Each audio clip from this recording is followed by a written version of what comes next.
about? It's not like every blog talked about it. It's not like it's the biggest story that came out from the album. It's not like I gave him probably 200,000 listens. It's not like I gave him a number. Yeah, Kendrick Lamar needed you to be able to push records. That definitely. Yeah, not the super ego, out of control. You know, I feel like the man is collapsing under the id right now. If you haven't been following the story, Kendrick Lamar releases the incredible album GNX, and it's a banger. And you know, the first track, Waxed Out Murals, is about the defacement of one of his murals in Compton, and it had a single line where Andrew Schulz, the comedian on the left here, was called out, but was not called out. He's not called out by name, but everyone thinks it's about him. Andrew Schulz had a couple of guests on his show, I think about 6 months or maybe 8 months ago, Shits and Gigs, who are a pair of podcasters from Britain, and they were on there, and Andrew Schulz was making a bunch of racist jokes towards black women, saying that white dudes who date black women have to grow up beards to soften the blows from all the slaps they have to take and shit like that. A lot of old-fashioned racist tropes towards black women, being aggressive, being masculine, being violent, all that kind of shit. And he faced a little bit of backlash, but his response was typical for an Andrew Schulz, that at the end of the day, you know, I don't have to apologize. I make fun of everyone. I'm a comedian. It's a joke. You can't take jokes. And so that line in GNX, which is essentially, don't let no white comedian talk about no black woman, that's law, I think was directed towards men more than it was directed towards Andrew Schulz, towards men who sit in rooms and let other men disparage black women or women in general, to be completely honest with you. But obviously, you know, it's one of those things where I think Andrew Schulz took it personally, and he has been firebombing his career because it's the first time everyone is kind of like, holy shit, are you actually trying to take on Kendrick? This fucking, you know, shock jock, edgelord comedian who basically just dabbles in racism all the time. His whole shtick, if you've never seen Andrew Schulz stand up, and I've had to watch so much of it, is he does a lot of audience improv, as in he'll make fun of his audience a lot, and essentially he tries to find out first what race they are, because he'll just call them out initially. He'll be like, hey, you know, what are you, like the Taliban? What are you, from Afghanistan? And then they'll be like, no, I'm from Pakistan. And he'll be like, oh, okay. And then he opens up his racism dialogue tree and starts to figure out what stereotype he knows about the region that they're from. There was once like a guy from Somalia that he thought was just like, initially he's like, who's the black dude co-signing on everything you're saying? He's like, I'm from Somalia. And then immediately he's like, what do I know about Somalia? Captain Phillips. Okay, make a Captain Phillips joke. Yes, this is, I am the leader of the boat now, right? Like that's how he does it. And that's kind of the little parlor trick he likes to do. But anyways, he got, you know, effectively a lot of backlash for trying to flip out about this. And now this is apparently what he is still whining about. Because the thing about all this that really is kind of funny is that I don't think cancel culture exists for the rich and powerful men in the way that people think it does. Like, they're always like, comedians today, they're snowflakes. They're all so sensitive. They're all these multimillionaires with massive podcasts, 3 or 4 transphobic Netflix specials where they complain the whole time about how you can't talk anymore. How it's just like, you can't say anything anymore because of woke, you know, and cancel culture, and they're always trying to cancel you, and they're always trying to blah, blah, blah. And you're saying this on a fucking, you got paid, what, $6 million for this Netflix special where you're just talking about how you can't say anything anymore as you get to say whatever you want to millions of people? It's a grift. It's total fucking bullshit. And they stand on the shoulders of giants. They invoke the great comedians like Lenny Bruce and Richard Pryor and you know, George Carlin and sit there being like, you know, these were the truth tellers, and then they were able to. Well, have you actually listened to their stand-up and the routines and their arrest records and the challenges they faced as they did try to you know, talk shit to the rich and powerful, to the systems and structures that oppress them? Richard Pryor had an entire routine where he talked about police brutality to a mixed audience, and in that audience he was like, oh, you didn't know that the police did this to N-words? It's like, well, you know what? The N-words in the audience, oh, they get it. And all the white people are like, well, I've never heard that before. And like that, this is people, again, using their platform to be subversive, and do so at great personal cost sometimes that you could risk in certain cases, like when George Carlin would do the 7 dirty words that you can't say on TV, or Lenny Bruce would be arrested for obscenity. He's got a famous court trial where he was apparently escorted off, and he was trying to tell you that he said, you need madmen like me to tell you when you're fucking up. Do not take my words away. They're just words. Do not take my words. Like passionate speech about how if I can't challenge you, if I can't challenge the powerful, the institutions, all that kind of stuff, if you want to silence and censor me and take me away for obscenity, well, then you'll never know truly when you're fucking up. I need to have the right, the American right, the First Amendment to the constitutional right, to be able to challenge those with power, because otherwise they hold power over all of us. And so that, in a lot of ways, was again brave, but that's not what we have now. Now we have multi-million-dollar rich white comedians with podcasts and specials who just spend all day crying, sensitive little snowflakes who dish it out but can't take it. Like, again, that one little line in GNX, it's not specifically, no Andrew Schulz can talk about no black woman. It's don't let no white comedians talk about no black women. That's law. That's the line. And by the way, a banger of a track, but like that one moment is enough for him to he's still doing it. This was released like last week. First Billboard hit. You got your first Billboard hit? I got my first Billboard hit. Where did Whacked Out Murals debut? I know Kendrick had a top 7 out of 10.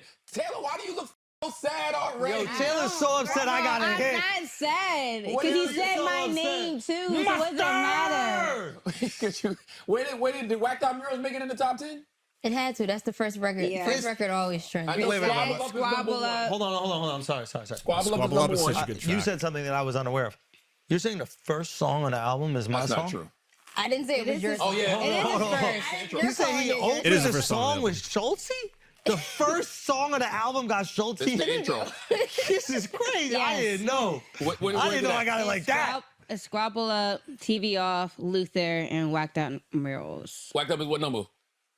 Took 3rd. Wait, that's the order? I mean, no, took 4th. I'm sorry. Oh, he got the top 5 songs on Billboard. I'm actually shocked. Schultz. That's what we call the Schultz effect, Nyla. You never experienced the Schultz effect. He didn't say your name. That's a shout out to my boy Kenny. He didn't say your name. Shout out to my boy Kung Fu Kenny. Okay. Also, you can see the ego, right? Like, again, not named, but so powerful, this man's ego, that he's willing to take it and still fucking complain about this shit rather than learn anything, right? Because here's the thing.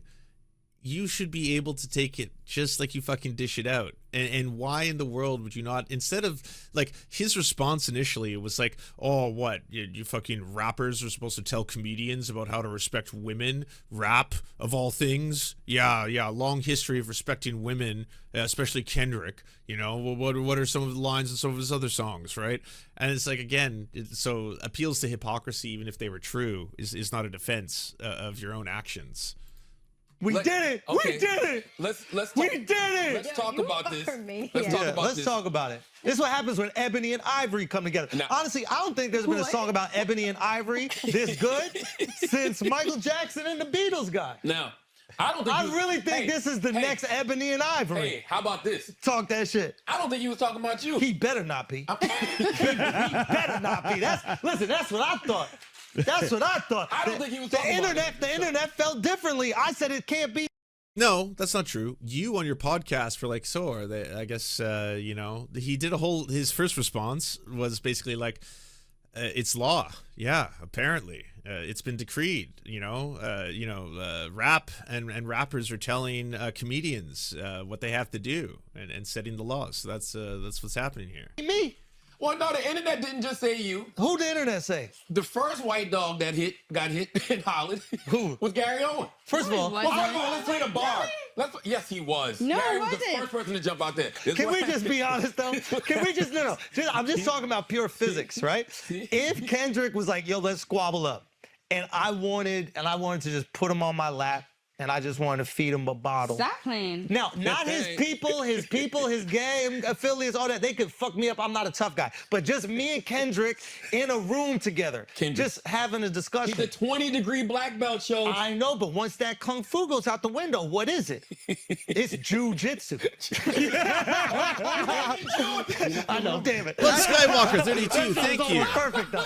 It was almost perfect. Somebody out there was like, I knew it. I knew he was mustard. Taylor, you don't like the mustard. Play the song, Taylor. I'm just saying. Let's hear the bar. I don't think this is about necessarily. Listen, I told people it can't be about me. But when the song went number 4, I was like, it gotta be. Why you acting like you don't know why people think it's about Schulz? What are you talking about? What happened? What are you talking about? It's not like every blog talked about it. It's not like it's the biggest story that came out from the album. It's not like I gave him probably 200,000 listens. It's not like I gave him a number. Yeah, Kendrick Lamar needed you to be able to push records. That definitely, yeah, not fucking the super ego, out of control. You know, I feel like the man is collapsing under the id right now. Well, Billboard hit. You're welcome. I'm just saying. Listen. Say I never did something nice for Kung Fu Kenny. Famous. Catch up. Never let black women. Catch this world. Charlamagne, what's happening in this world? I haven't really heard about it either. Oh my God. Well, apparently, rappers. Tell me where it began. Okay, rappers started telling comedians that they need to be more respectful of women. Okay. Let's something listen to that none of us thought would happen in history. Let's listen to Do you know what I mean? What did he say? What you talking about? What? That the comedians are too disrespectful well, everybody should just be more respectful. I like everybody. What about? Thank you. I agree. Totally. Not that any of that is going to register, obviously. Like the man is just impervious to learning. But like, yes, what's wrong with that? Everyone should be nicer to black women. I think that's not a bad message. I don't think that's any, like, why would you take offense to it unless you like disagree with that statement? If you hear a line like that and all of a sudden it's like, is he talking about me? The audacity that he would invoke me and set a law that I'm supposed to be able to, like, I can't break all of a sudden. Who's he to set laws that I'm allowed to or not allowed to do?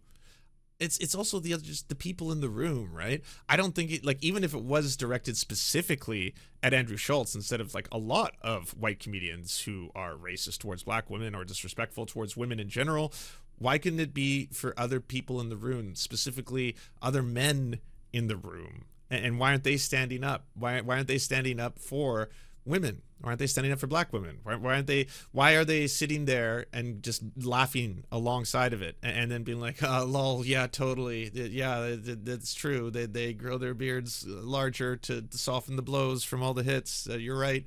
Andrew Schulz, you're so funny. That's a really funny joke. Common seems like a good one. Yeah, sure. What? He's not a good guy? We could do Common. Yo, what do you know? All I'm saying Hold on. It's not a taboo subject. Like, we shouldn't be shocked that he said it. Said what? Where's the line, though, Taylor? Yo, get the line. You just want the line of it? Because I don't think we can play this song. Get the line. You gonna play the song? I don't think we can. Okay, well, listen. No, don't play it. I'll rap it. Let me rap my line. Can I have my moment? Can I have my moment? I made a #1 album. I can't have my moment. What was the song about David? I ain't hear. No, what he just said, like, oh, but he could do a show with South Park. So the guys that created South Park are 2 white guys, and they've made jokes about black women. Well, they make jokes about everybody. Oh my God! Hold on. What did you say? Now, they do have a character. What did you say? What's the character? The black character? Token. And they do make jokes. Like they did earlier this year. They did do the episode about Lizzo. They do make jokes about everybody. Though. Everybody gets it on South Park. And see, that is what. That's do you know who you're talking to? Now I don't really know what's going on. Well, if I don't know. Everybody gets these jokes. Okay, that I know. Everybody. Mustard gets it. Mayo gets it. Okay? Duck sauce gets it. Okay? Curry gets it. Curry gets it. Oh, you talking about the season? Yeah. I didn't know you were talking about Steph one.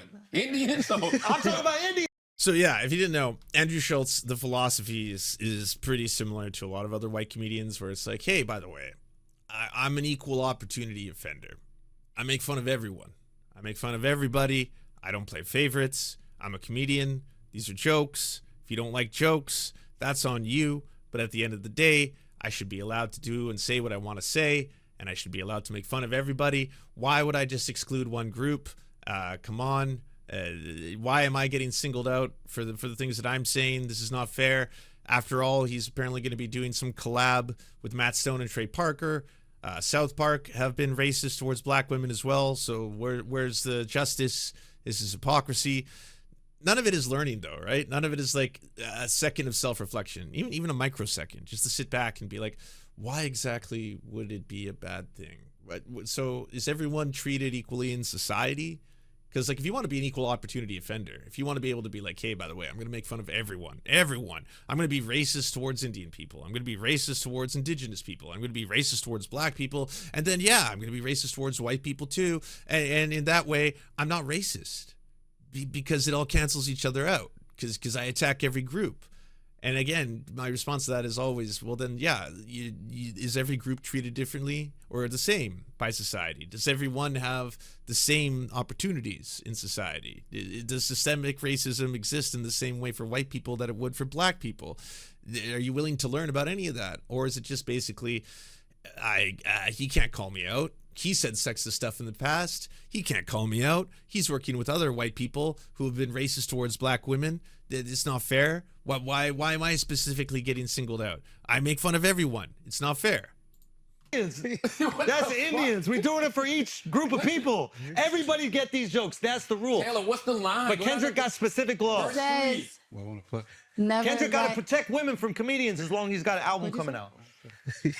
looking for. Listen, Kendrick's got to stand up for you Yeah, ladies. the last verse. As long as he could profit from it. He got to stand up for you ladies. Stop it. Make it bigger, pause. It says. I don't think that's the last. Can I just word. tell you thought the it was in line? I have it Yeah, memorized. it's right there, it's right there, it's right there. He was talking shit about you and you too. Oh shit. I don't know what he's talking about because I don't know. I've never been around.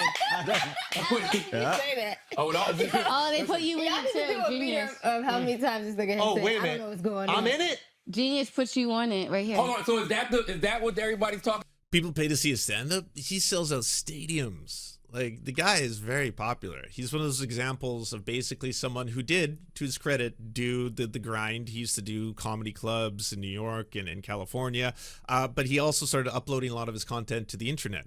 And on the internet, a lot of the conspiratorial racist shit does really well. His YouTube grows very successfully, doing again, uploading a lot of his roasts, his burns, roasting other comedians, roasting people in the audience, racist jokes, slurs, stuff like that, and it does really well for a long time. He apparently, according to him, gets signed to release a comedy special with a major streamer, but he doesn't tell anyone who it is, but says the streamer denied releasing him, and he basically got rejected by mainstream media. So he ends up releasing it on his own on a YouTube channel that's already super huge. And that special, infamous, ends up doing monster numbers. I think it's at 22 million views right now on YouTube. And so he's one of those people who gets to tell a story. He went on Jordan Peterson's podcast. He went on a bunch of other right-wing podcasts, basically being like, they wanted to cancel me. They wouldn't let me release my special, so I did it myself with my own money. I spent my own cash on it. I decided I'm not going to censor myself because I care so much about free speech. That's what this is always about. Except if someone else uses their speech to criticize me, then I can't take it or handle it, and I have to turn it into a whole vendetta. But again, you're picking a really, really hard opponent here, because this isn't someone powerless like everyone else that he goes after, right? He usually punches down. That's almost all he does. He's constantly punching down.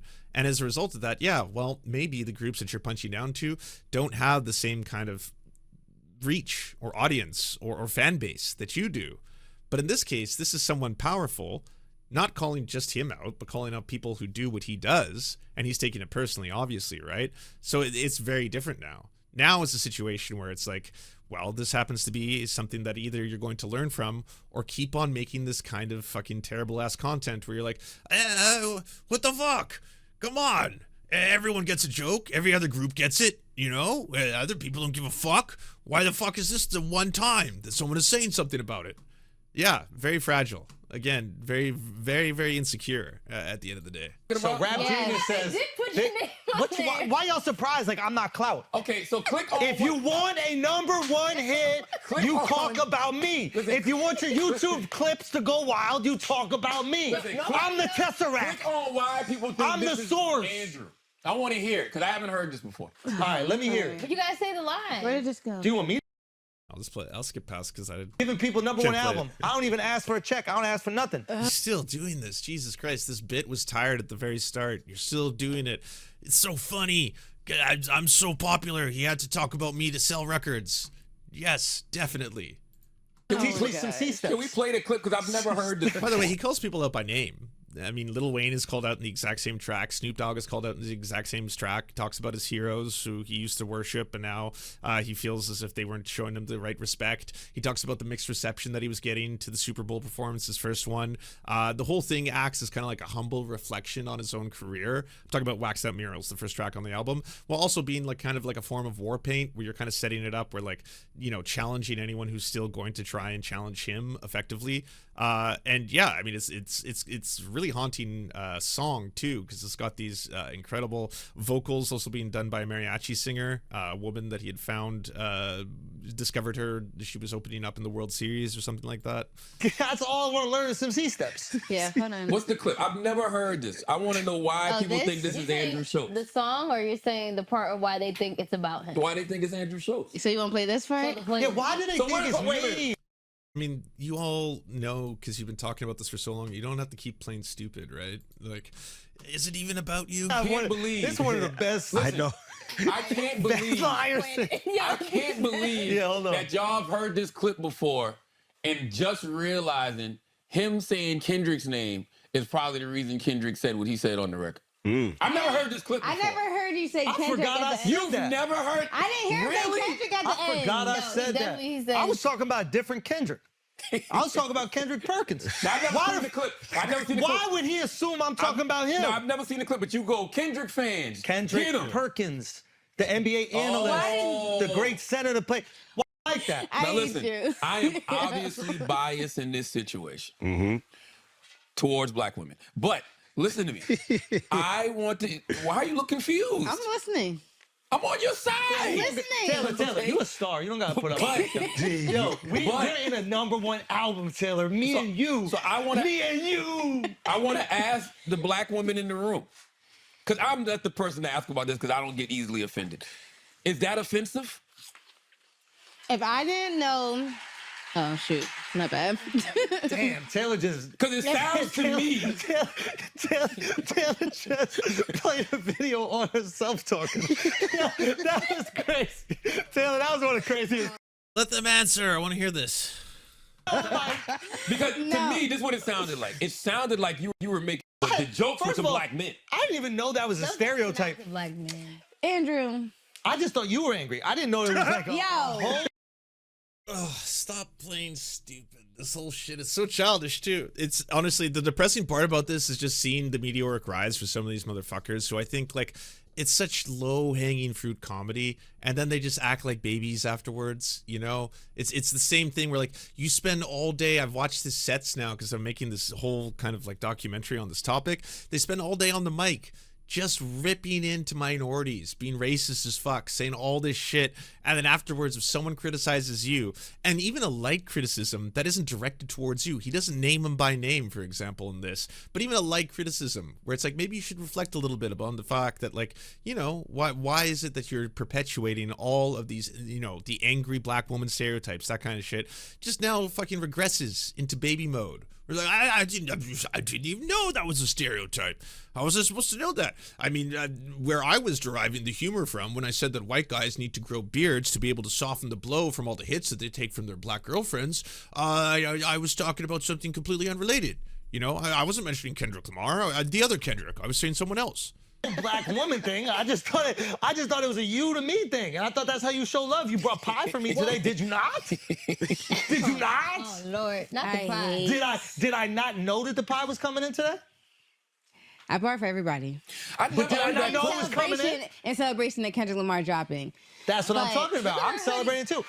Pause. How many pies have you bought today? Taylor, why do you keep playing? Sorry. Take her computer, yo. No. The joke, I hate explaining jokes. I don't even want to explain it. But Don't explain it. No. I don't want you to explain it. I'm not even joking. Well, Because I think that jokes don't need to be explained. Why? Because it's a joke. but let me just say. Wait, you're not black. And by the way, I just wanted to say that like that defense, it's just a joke.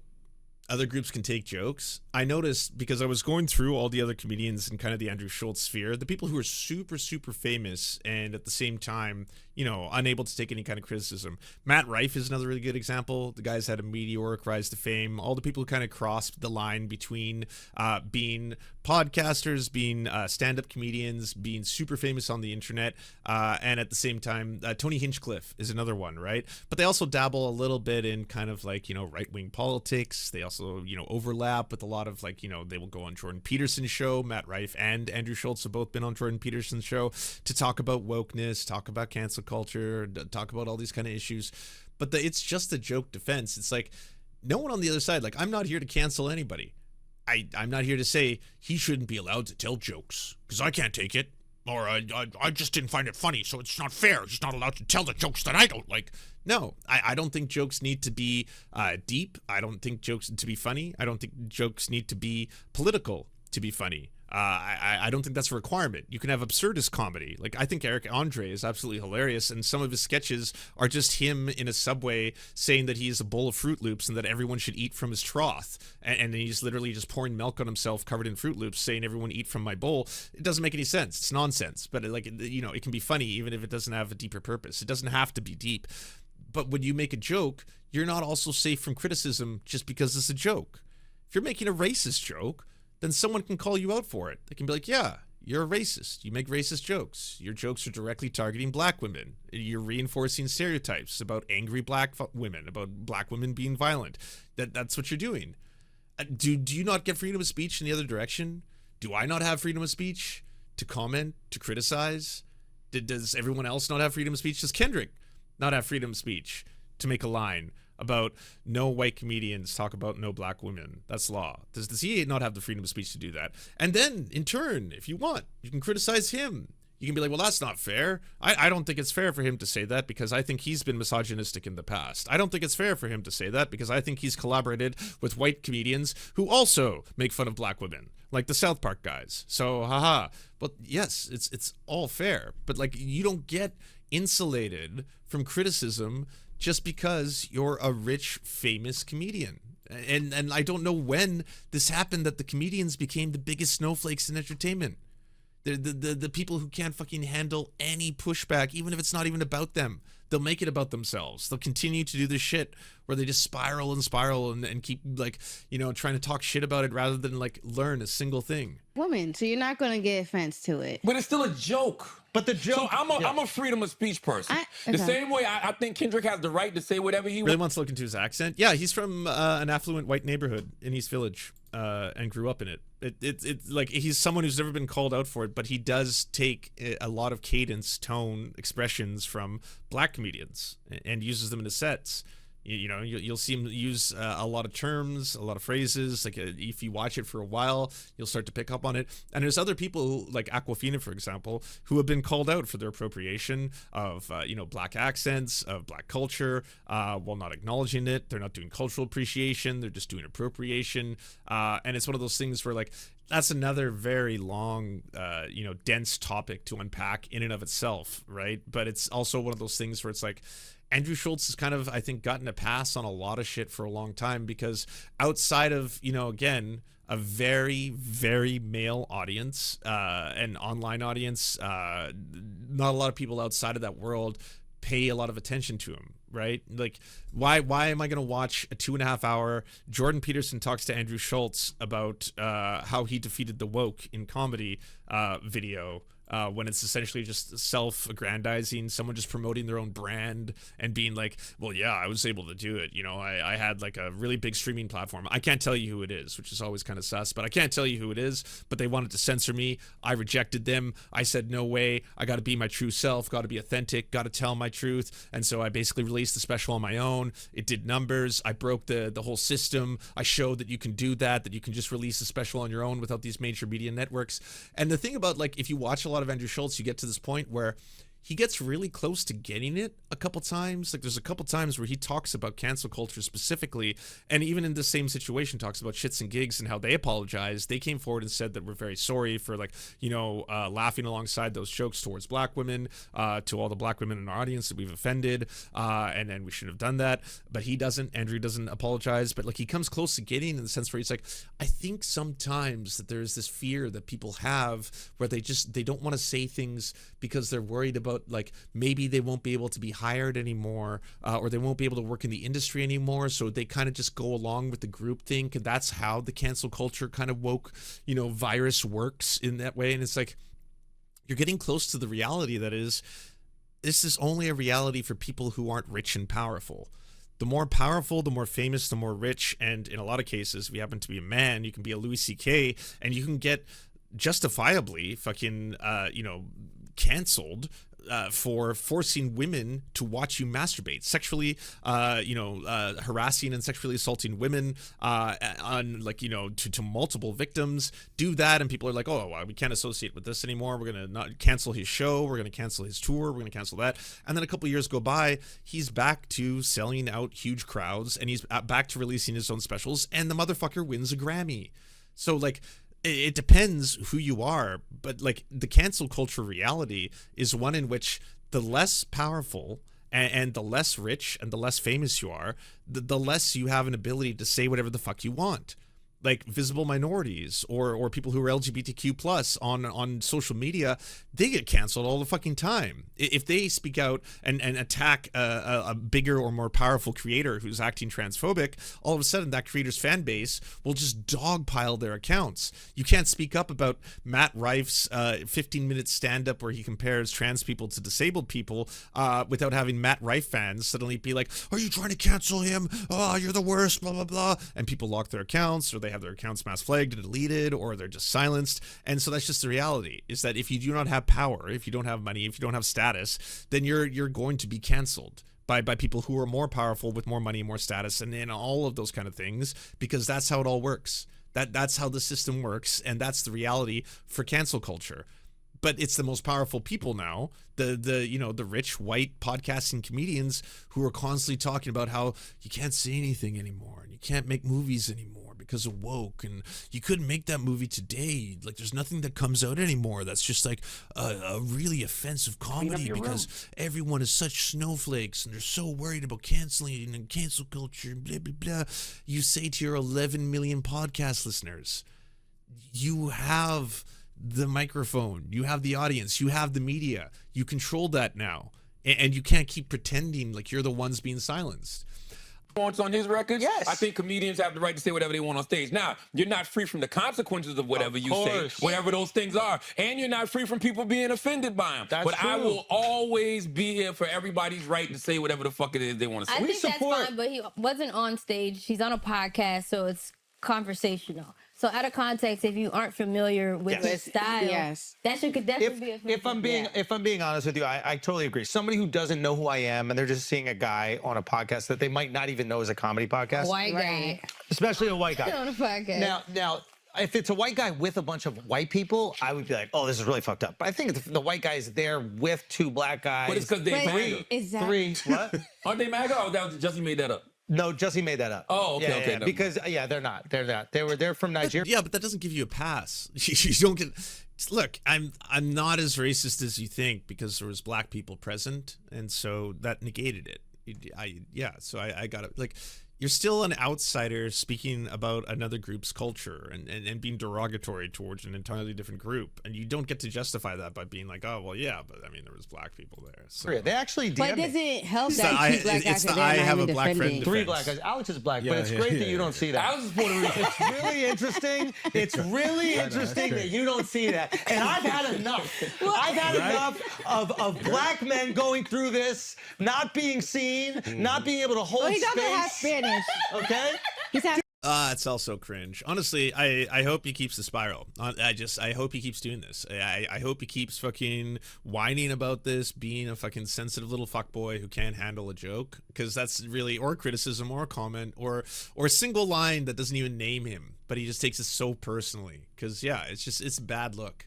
It's a bad look to be like, I am the truth teller. I'm subversive. I'm the comedian. Okay, I say the taboos, the things that people are afraid to say, and I push the boundaries. I push the edges of what is acceptable and all that kind of stuff. And then at the same time, again, a single line that doesn't mention you is enough to have you just fucking non-stop fucking complaining and crying and just melting. God damn. I bet you already drink coffee and love coffee, but you're probably worried if your coffee has blood in it. Not literal blood, but conflict zone blood. Did you want to buy coffee that is not only going to be delicious, it's going to arrive right on your door, it helps a little bit fund the serfs, and also it's end-to-end indigenous owned. That's why I partnered with Solstice Coffee, and hey, if you order by going to serfscoffee.com, they even include a free sticker, which is pretty awesome. So there's really no reason to actually not replace the coffee you already drink with delicious ethical coffee. That's why you should check out serfscoffee.com. Hey, if you'd like to unlock secret bonus episodes as well as uncensored content, go to patreon.com/theserfs. This show is produced by Anna Loves Riley, Arian McCarthy, Cheryl Alvarez, Comrade Junkie, Doug Caddy, Everything Important, Egbard Celine, Jimmy Sombrero, Multimondi, Omni, Political Puppy, Preston Kroll, Quiet 185, Riley and Anna, Roller Dragon, Cernicus, Stellar Gwyn, Sebastian Demel, Travis McClinton, Trincell, Words Greenwood, with additional support coming from all of these amazing human beings right here.